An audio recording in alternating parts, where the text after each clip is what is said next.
I'm Terry Shepard. Being a confident podcast guest is a skill that can be learned. And that's why I wrote How to Become a Dynamic Podcast Guest and Sell Stuff. It's a sweet and short primer that teaches you about the gear, the appearance, and the messaging that can grab and hold today's micro attention spans and motivate your listeners to take action. How to Become a Dynamic Podcast Guest and Sell Stuff. The digital version is just $1.99 at Amazon. Grab your copy today and sell more books tomorrow. In Conversation with Terry Shepard, award-winning broadcaster, narrator, and author. A deep dive into the writer's craft with the artists and support systems who create the stories we love. Today, we're stepping into the rugged, coal-dusted world of Sulphur Creek, a place where the late 19th century's booming industrial promise collided with the quiet lives of those struggling to find meaning in its shadow.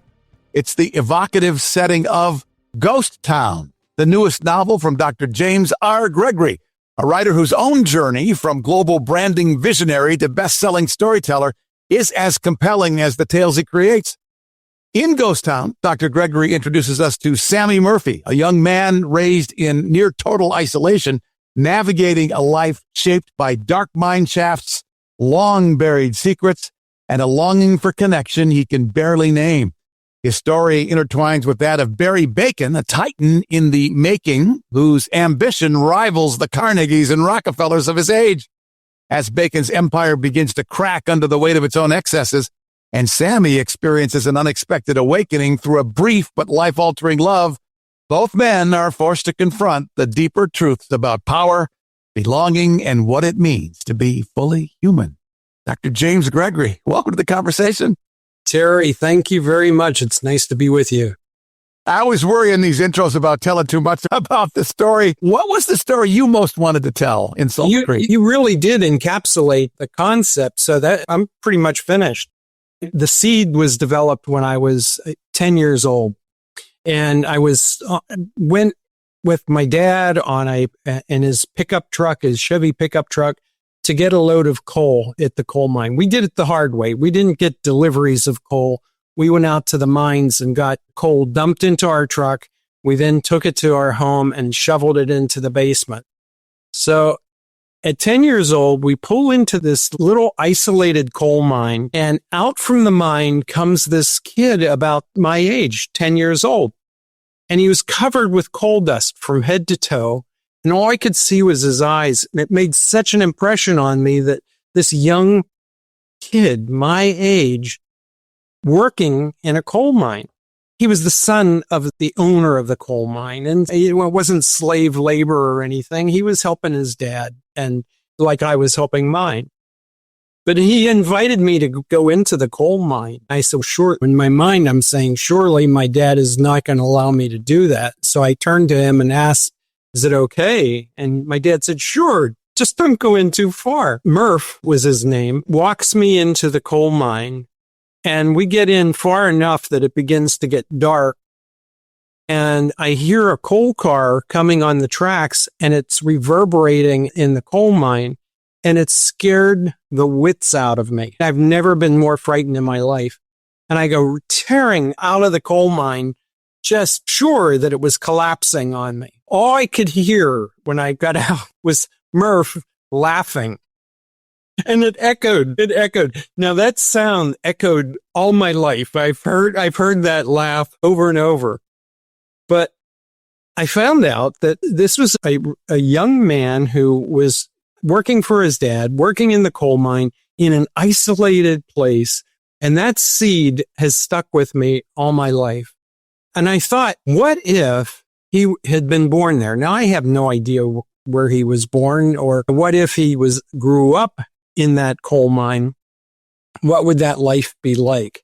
So this book is using that seed, planting that seed. Sammy Murphy is the firstborn child in this town called Crystal Creek, which became known as Sulphur Creek once the coal mine opened up. So he's the protagonist, and it goes through his whole life until he passes away, and he's telling his story of his life. So it's just right there. It's an interesting story. But then you bring in the antagonist, the guy who really is ambitious, Barry Bacon, and he grew up on Fifth Avenue in New York and those big mansions and rubbing shoulders with Carnegie and Mellon and Frick. He wasn't quite up to their level. The husband had passed away, and so they didn't have the clout that these other guys had, but he was ambitious and he wanted it all. He would go to the New York Public Library and look through all the articles and all the things that were going on in the society. He wanted it. He's a pretty smart guy, and the way he decided to do it was to open the coal mine, a coal mine first, and then his plan was to open up a lot more and to really become the Baron of coal, which was very important in the steel making, iron and steel industry. Even now it's important, but it's less important than it used to be. And his plan was to become the merchant of coal. And he had a lot of good ideas, but he had one fatal flaw, and that was that he was arrogant. Arrogant to the point where he didn't pay attention to anybody who went to college, anyone who was educated in engineering, for example. And that was his fatal flaw. And it showed up in the coal mine, in the trees that he cut down to build his town. It showed up later when he got another job working with in Johnstown, which is not too veiled of a reference to Johnstown, Pennsylvania, where I grew up. So I know these characters. I know the places. This story is something that I've lived in my mind for a long time. We're talking with Dr. James Gregory about his latest book, Ghost Town. His website is jamesrgregory-books.com. Sulphur Creek truly is the third protagonist in this story. Yeah. How did you build that world? It started with that visit to the coal mine, and there were a few houses there, and I just expanded it and made it into a town. In Western Pennsylvania, there are a lot of these little towns, and people just would move out, and the buildings would stand there for another 50 years and then finally crumble. And that's what I envisioned here. That's what I saw. That's what I experienced it. I was fascinated with that as a kid and even a young adult. I would go out and visit these little ghost towns, and there'd be one or two people living in them, but it fascinated me. And there's a cold and a dampness there that you can just feel. It just goes right through your coat and into your bones. And I try to convey that in this story. It's just something about that area that's fascinating to me. And Sammy Murphy, your protagonist, has a very interesting character arc. What do you think the isolation of his early years did to him as he was evolving? He truly was isolated. There were no other children in the town. There were no other young people whatsoever, but he didn't know any better. So he grew up wanting to work in the mine. As a kid, he became a runner, passing messages into the miners and that sort of thing, bringing tools to them, etc. And as he grew up, his goal in life was to be like his father, a coal miner. And that's what he did. Another miner brought his daughter to the town. Bertie is her name, and she was about a year younger than Sammy. And Sammy was coming out of the mine, comes face to face with Bertie, who is walking her father to the mine. There she is, red hair, beautiful, wearing white, and bam, Sammy was in love, and completely unrequited love. She saw his coal-covered face and shirt and clothing, wanted nothing to do with him, hated him right from the first meeting, and he was in love.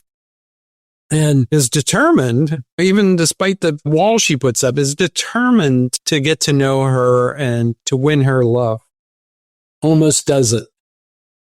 And you pull it off in basically a short story. It's one dimension of an epic book that you've written. How did you make that love land so powerfully on the page? Wow, probably things I've experienced. Unrequited love was something that was familiar to me, but no, I love writing those kind of stories. I love trying to get the emotion and the give and take of the relationship it's just so much fun. And how, from Birdie's perspective and how she saw him and what she was really after in life and how he saw her and what his parents thought. And it was just a fascinating way to build the story. I love that part. That's one of my favorite parts of the book. We're talking about Ghost Town with its author, Dr. James Gregory. JamesRGregory-books.com is the website.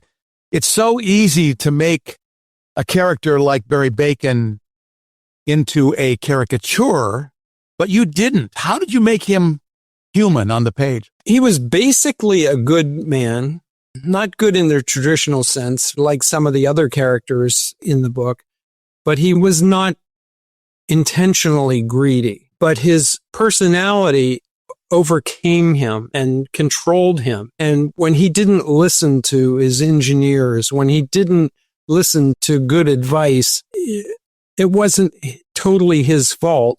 It was just his upbringing and his desire to be something bigger than he was.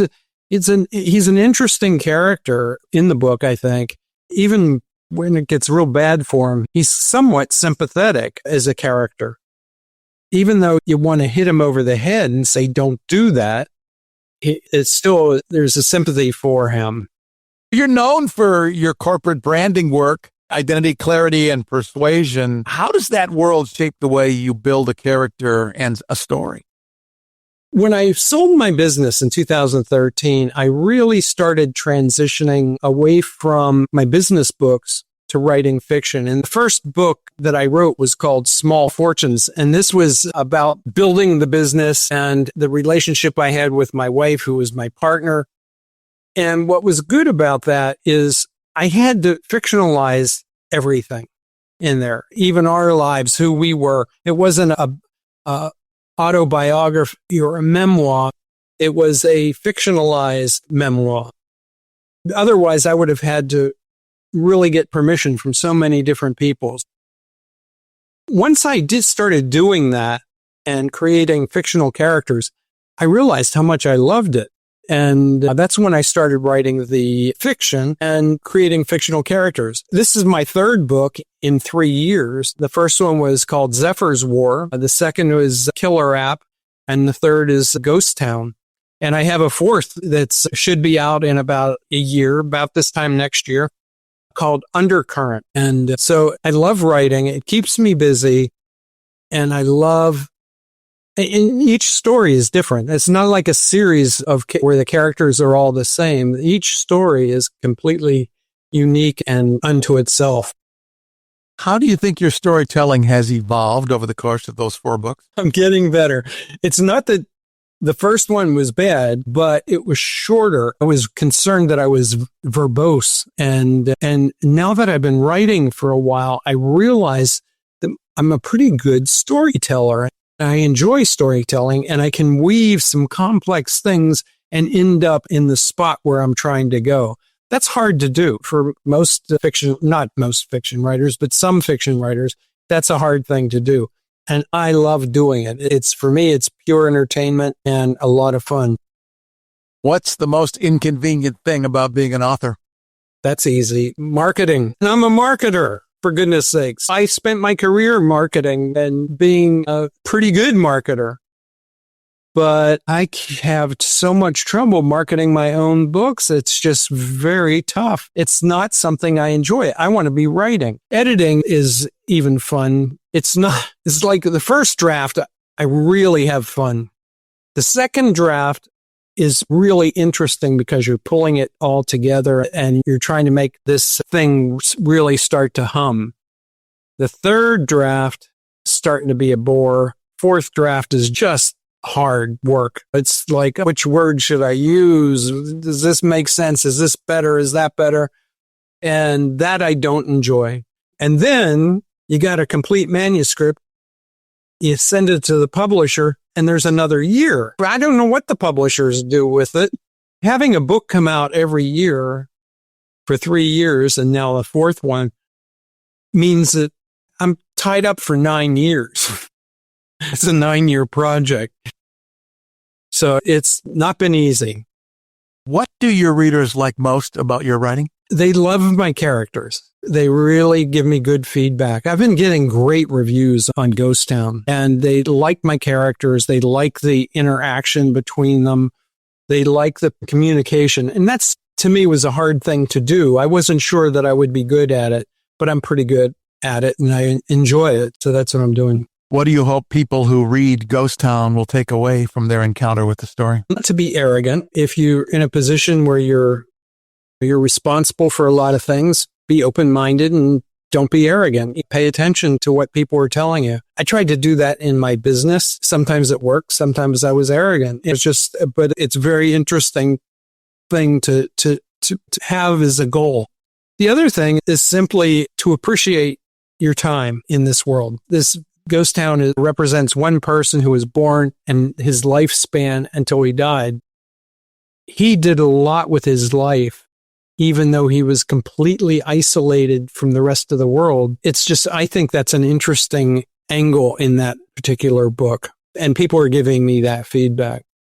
You gave us a tantalizing hint to what's next. What could we expect from Undercurrent? Undercurrent is a very topical thing, and it's political, and it's the first time I'm touching that third rail. I do not want to cause problems with it, but I want to address an issue that I think that needs to be addressed.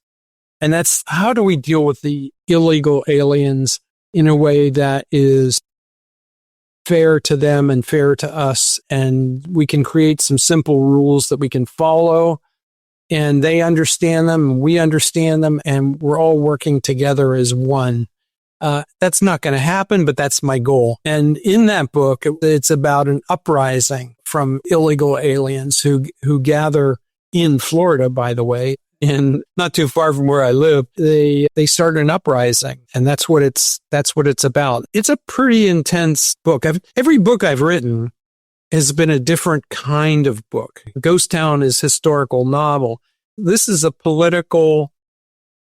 somewhat political, because I don't really get deeply involved in the politics. I more stay focused on the uprising itself. But it asks the questions. It poses the issue of, why isn't this solved? We are a great country. We should have solved this a long time ago. It doesn't make sense, and it doesn't do anyone any good to continue this disruptive behavior. The latest is Ghost Town, written by our special guest, Dr. James Gregory. His website, jamesrgregory-books.com. And it is a compelling story. Highly recommended. Jim, thanks so much for the conversation. Thank you, Terry. It's been great. In Conversation with Terry Shepard is a copyrighted presentation. All rights reserved. I'm Lisa Davis. Join Terry Shepard next time in Conversation.